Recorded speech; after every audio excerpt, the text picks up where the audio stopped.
फडणवीस गृहमंत्री जास्त कराल तर कापून काढू। भाजपा आमदार आशिष देशमुखांनी काँग्रेस कार्यकर्त्याला या शब्दात धमकी दिली आहे। नागपूर कळमेश्वरमधील प्रचार सभेदरम्यान आशिष देशमुखांचं हे वक्तव्य।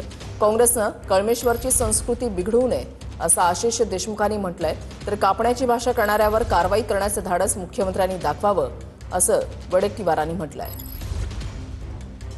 फलकून टाकील सर्जा तुले अर्धा, हे देवेंद्र फडणवीस साहेबांचं सरकार आहे। गृहमंत्री मुख्यमंत्री नागपुरातले आहे। जास्ती वळवळ केली तर फळकून टाकू तुले अर्धा। या कळमेश्वराची संस्कृती बिघडवण्याचं काम काँग्रेसवाल्यांनी बिलकुल करण्याची गरज नाही। इथे चांगले लोक राहतात, चांगल्या संस्कृतीचे लोक राहतात आणि म्हणून या कळमेश्वर सावनेरमध्ये गुंडाराज आपल्याला खपून घेणार नाही। आशिष देशमुखापाशी जे काही वैभव आहे ते कोणामुळे आहे? अरे दिलेल्या मिठाला तरी जागा।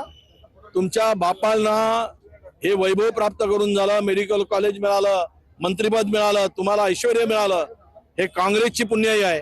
कापण्याची भाषा सत्तेतील आमदार करतो। अरे लाज वाटायला पाहिजे।